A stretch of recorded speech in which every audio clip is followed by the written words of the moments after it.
big deal for. Yes, Sean. I understand you did a lot of radio acting earlier in your career. Maybe you could talk a little bit about that?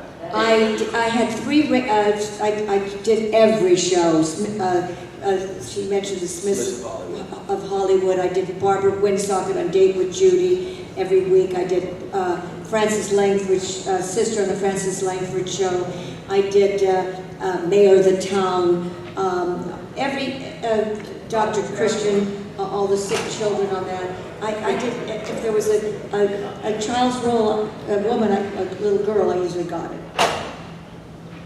All the way in the very back over there. I see you, man. I see you. First of all, I have to tell you, it's been wonderful having you. Thank you. Thank you so much. And the other thing of interest that you brought it up, Ray Harryhausen was a very good friend of mine. And you bringing him up sort of brought him back alive. He was wonderful. And every time he came from England to the United States, I met him. You know, I was older by then and married. He did not like to be alone. So my daughter was sitting back here and we always picked him up at the hotel. We never liked to have a meal alone in a restaurant or anything. And we would alternate so he was never alone. Oh, wow. And you just brought back such a wonderful memory. This wonderful man that I just want. Well, I think that's what's so great about this weekend, right? We all see things here, and it all brings back all these great memories. That's the meaning of nostalgia. So it's one. I'm glad we can do that for you too. Yes, yes, we are. Over there, ma'am. I'll get to you. Over there, ma'am. Hi, Ms. Moore. A couple of things. You look great, you sound great, you are still working, very vital, exercising. 10 miles a week, 15 I have is off to you. But this is my question. Hollywood has always been a youth-obsessed culture, and you're thriving. Tell us about getting older in Hollywood and how you dealt with all that. Because you're still, still friends with people, still working. Yeah, well, if I can interject real Yeah, go ahead. If I can interject real quick before you answer that, that's something that really amazes me. She still takes acting classes to this day. Every day. She reads books on acting. She takes Shakespeare classes, comedy classes. Actor studio. Actor studio. I mean, Theater West. most of the Academy Award nominees, they get to a certain point and say, well, I don't need to do anything. But you still have that thirst of knowledge and wanting to learn your craft. Yes. So I think that's part of... You have to keep learning. And with me, instead of bringing a bio or something with me, I have a book on acting that I'm reading between autographs. And you're out there pounding the pavement. It really is very remarkable. All right, so I saw you. Hold on, the guy over there on the side over there. Yes, I was curious what you thought about the portrayal of Howard Hughes in the movie The Indian. Oh, you have a good story. Well, let me tell you, I worked with Leonardo DiCaprio, and I love that boy. He's a wonderful boy, but he was too young to do the role. Right. So they had to end it like 20 years before he died, and they had to kill him off. And so the ending wasn't right. And what really happened was Howard had 5 airplane crashes. After the 5th crash, every bone in his body was broken, his heart was pushed to one side, and he had to have medication the rest of his life. As long as it was regulated, you would not become an addict. Certain people around him discovered that. They made him into an addict, control the drugs, and control the man. And he became a prisoner of his own guards. And that's what happened to Howard Hughes. Because the movie ended before he bought RKO or before he met me even. Yeah. And you had a little powwow with Leonardo DiCaprio before the film, right? Yes. Just some pointers on... Yes, I gave him the book that I wrote on Howard. I also gave him tapes of Howard and I talking. And he was so grateful for them. And his speech, he's such a good actor. He picked up his speech exactly. When he did that Senate scene, I fell in love with him. I thought it was Howard again. Yes. There's I don't know if anybody knows this movie. It's called Since You Went Away with Claudette Colbert and Jennifer Jones, 1944. You played a little refugee girl that's on the train. I don't know if you Oh my and you're not God. even accredited in Oh, it. no, I think I was extra. You were an extra, but you were a little, and I watched that movie on, if anybody's here from New York, a $1 Million Movie every night. It was on every night. Oh, And I wow. kept on watching it just to tell my father, Dad, that's Terry Moore. That's Terry Moore, the girl in Mighty Joe Young. He said, no, she was a little older then. I'm telling you, that's Terry Moore. And You it were was. right, you were right. I Well, you've know. done about how many films? I did something like that with Laurel and Hardy in Did you a really? Haunting We Will Go.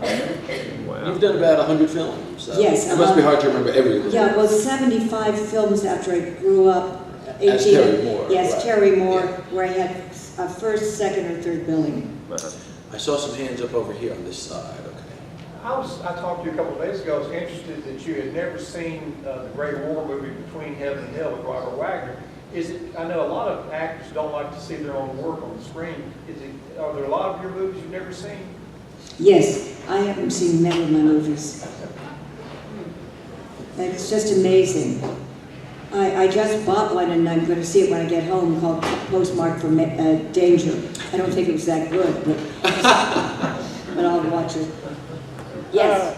I want to know about the Beauty and the Billionaire. Was that the movie? And if it was a movie, could you describe a little bit about how it came about? It was a book. It's a book. Oh, it's a book, not the movie. No, it's a Oh, book. okay.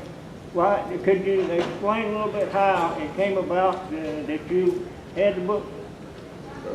You know, we had all the money to make a movie of that, and we had John Travolta playing Howard, and the other movie beat us by 10 days. Wow. Yeah, it was one of the biggest disappointments of my life. And then you can imagine when I get a call from that sweet Leonardo wanting to know if I'll help him, not knowing that they had just beat me out of the big chance of my lifetime. So you never know, do you? Rita, I saw you had a question, Rita.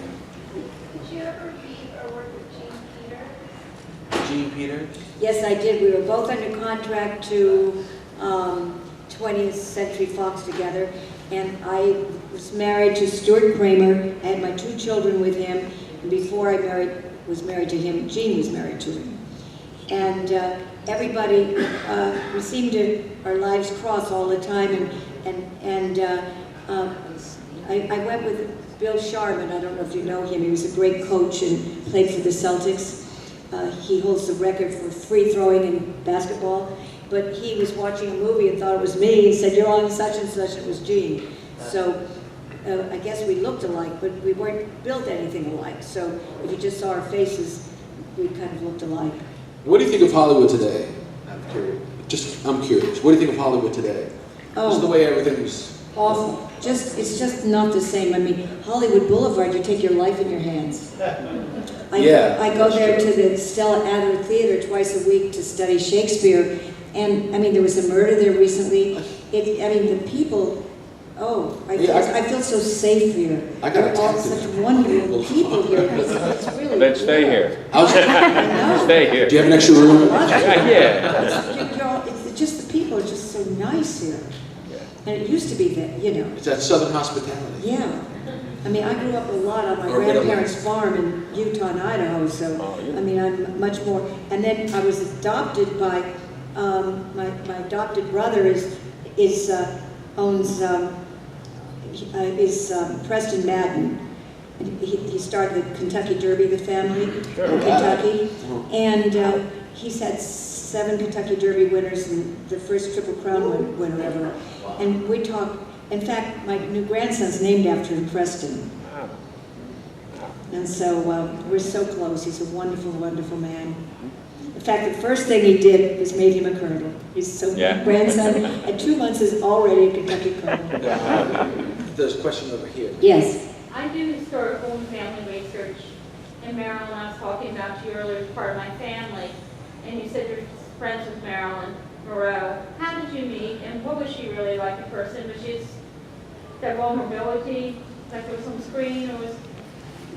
We were both under contract to Columbia together at the same time, and both under contract to 20th Century Fox at the same time. So there was nobody, I was the youngest person at Columbia, so I had nobody to do scenes with, so I could only do monologues. So the head of casting came in and said, we've just put this girl under contract. Her name is Marilyn, and you now have somebody to do scenes with. So Marilyn and I did scenes together. That's how we first met. And then Harry Cohen dropped our contracts. I'd made Come Back to the She, but he hadn't seen it and didn't know how good it was.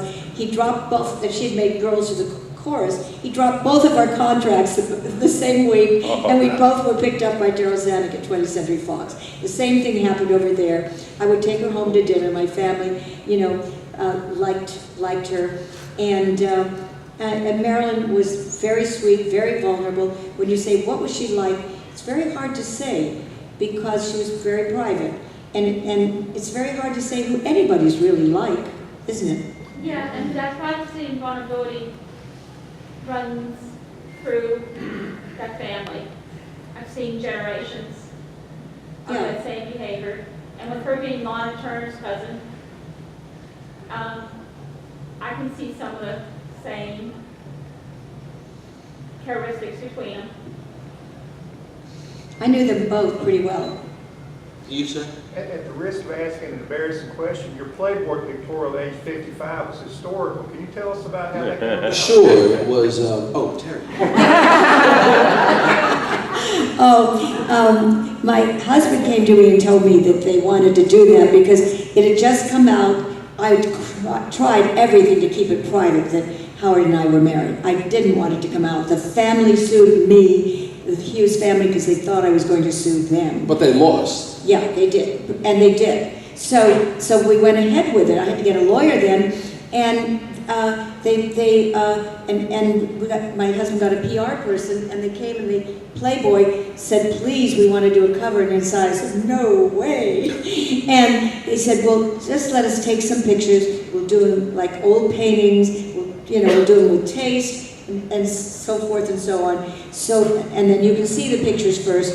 So my husband went over and saw them. He said, you've got to see these pictures. And I went over, and they were the most beautiful pictures I've ever had taken in my life. They had the best photographers.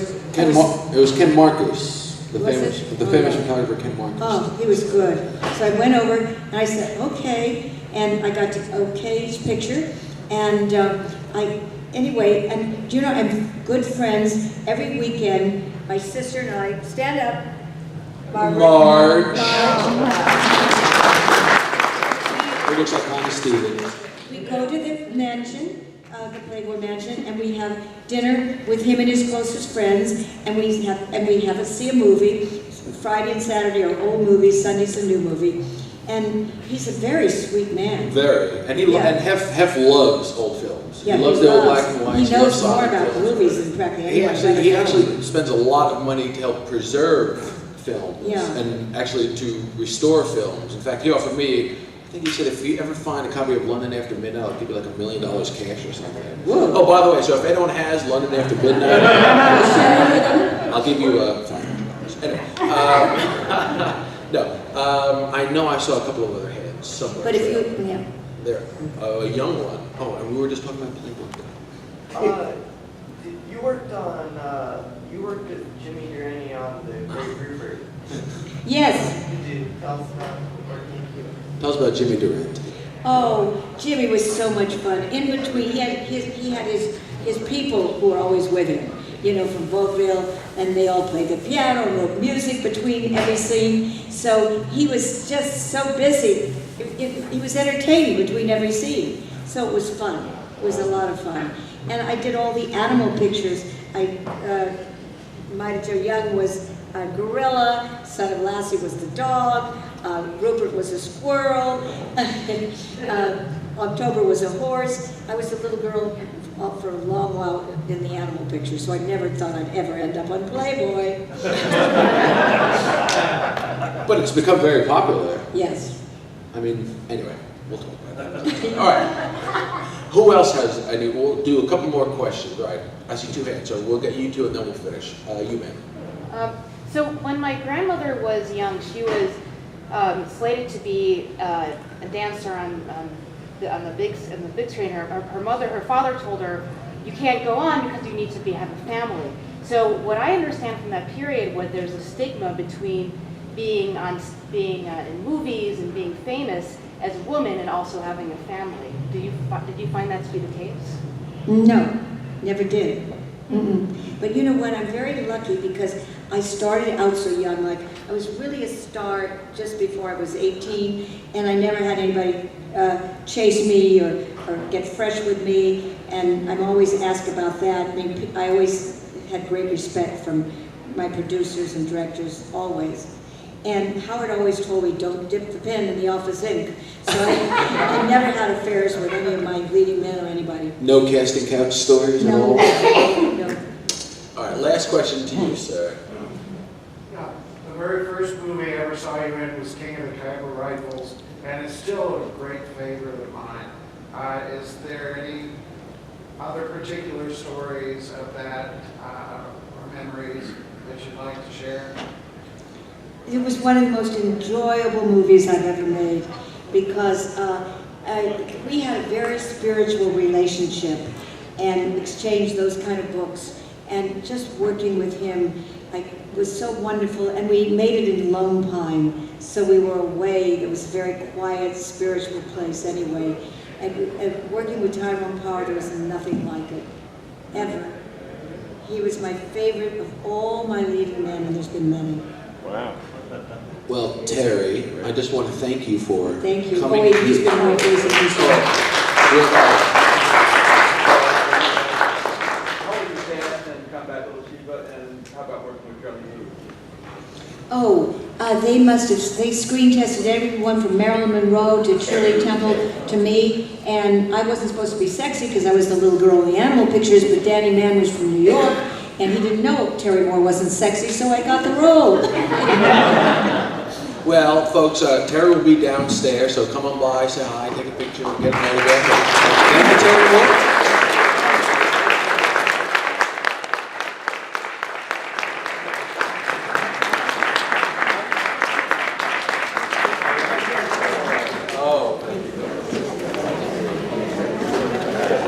I did a humble